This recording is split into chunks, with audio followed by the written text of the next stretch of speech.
Hello and welcome to a Smurd P video, and today we're looking at X-Men Omnibus by Marc Guggenheim, and I generally hope that I said that correctly because I do hate saying names incorrectly, even though I do it constantly, and I probably should actually listen to some of these names and actually say them correctly because it's probably quite rude of me. Anyway, I digress. This is a big omnibus with 60 odd issues in here. And it's great. In some ways, I wish they'd called this the X-Men Gold Omnibus because the largest chunk of Mark's work is in that. And it makes it, and this isn't me being disrespectful to Mark, this makes it frustrating for me as a collector on where the hell I'm going to be putting it on my shelf. However, you could argue some of this stuff perhaps is wouldn't be collected otherwise as well, I guess, in oversized books, and that's what I generally collect in terms of X-Men. I have for a long time. It's purely omnibuses now. I don't even get hardcovers anymore. So here are the rest of the Tanner team, and then it wouldn't be right without having Kitty and Colossus on the side, right, considering what's meant to happen in this book. However, I'm not gonna spoil it for you. So it collects Young X-Men 1 to 12, which was 2013. So this was probably after the very successful Childhood Ends New X-Men, which is probably one of the best Young X-Men story ever. And then we've got, sorry, I've done that wrong. No, I haven't. I feel like Young X-Men was before that. It must be around 2009. That's wrong. They haven't added in a date. And what's thrown me off is X-Men 2013, 18 to 22. Then we've got X-Tinction Agenda 1 to 4, which is in the Secret Wars. And now there are two omnibuses that perhaps collect that. But as a purely X-Men collector, it's hard for me to grab those, if that makes sense, even though there is a hell of a lot of X-Men material in those. X-Men Prime 1. And then we've got X-Men Gold 1 to 36 and the annual.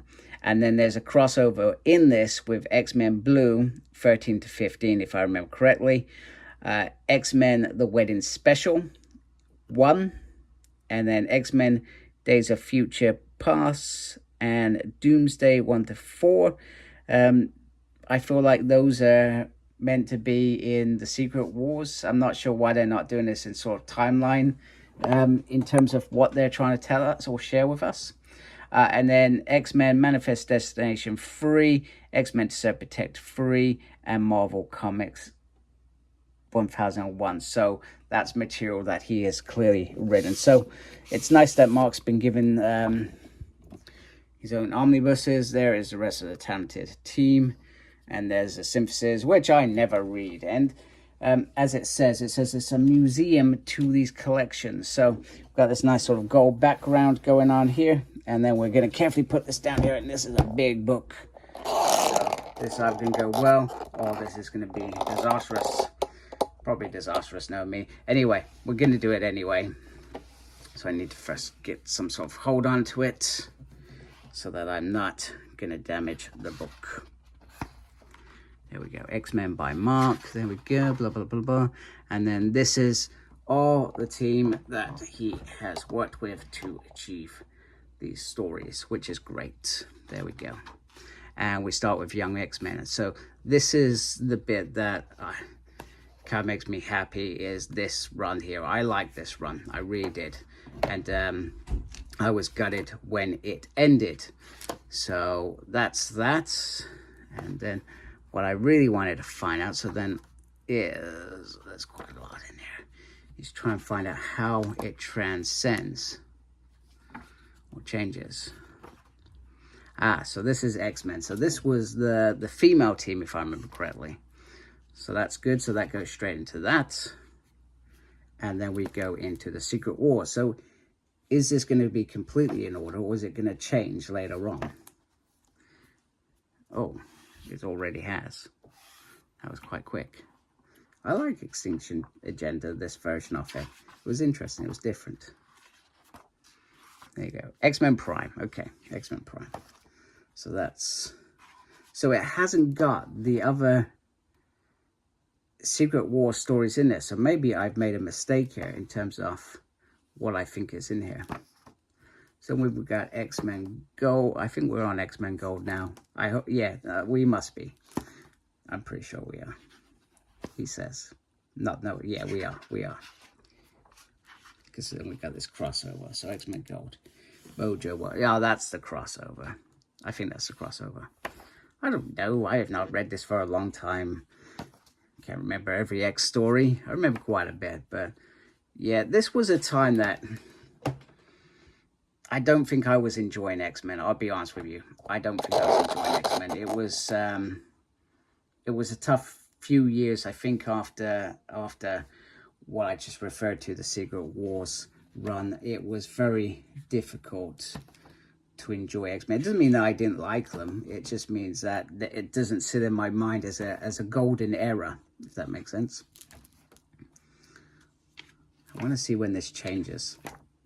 I also want to make sure that I don't spoil anything. We're coming near the end, surely. Oh, this is worrying. I'm slightly worried because that ends there. Okay. X-Men, Days of Future Past, Doomsday. Maybe this isn't what I thought it was. Maybe this is in the right order. Yeah, I don't remember this. This is not Secret Wars. I do apologize. So, you've got that. And then what else did you have? That was it. Yeah, okay. So this makes sense. Yeah, this isn't what I remember. I'm so sorry. I've led you down a garden path. And, you know, sometimes we make mistakes as reviewers. Maybe I should have actually had a good look at the book before. But sometimes I like surprise myself, like now. And then I'm just fully embarrassed. And then I guess we've just got the little material at the end.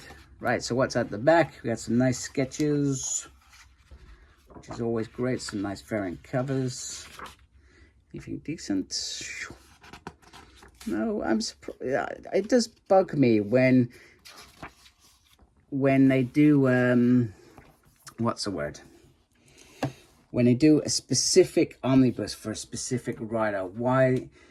You know, in the Uncanny X-Men and many other omnibuses, I've seen interviews dropped in the middle of those omnibuses and not even at the end. So I find it weird that you've given Mark a collection of all his stories that he's written, but then you've not taken the time to let him have his say on perhaps what he enjoyed the most. What was his favorite run? He wrote 36 issues of X-Men Gold. You know, that's golden. But you've not asked him, what was his favorite bit about X-Men? You know, I find it bizarre that there's no foreword with some of these things. Don't get me wrong, it's a big book, very tightly packed. So, you know, they do have to consider that as well. So anyway, hope you like my overview.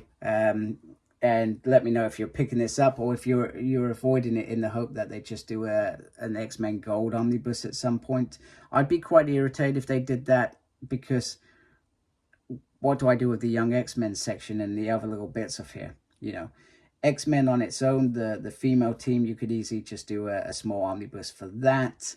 Secret Wars is already in omnibus form. Do I want to get that? I probably should, but do I want to get it? Does my bookcase say I crave that? Probably. And that probably will happen at some point. But in the meantime, yeah, this is not a strange one. It's nice that Mark's been given the credit that he deserves. But it is, in my mind, a strange release. If they called this X-Men Gold and then just dropped in these extras, I mean, they could have called it X-Men Gold by Mark, and that would have slid in and we could deal with how we read this. You know, just saying, but they haven't. Anyway, doesn't matter. Hope you like my video. If you do, please support my channel by subscribing. Thank you for taking the time to watch this video. Really do appreciate it. Make sure you look after yourself. Very, very important these days. And as always, embrace the geekiness. Take care. Goodbye.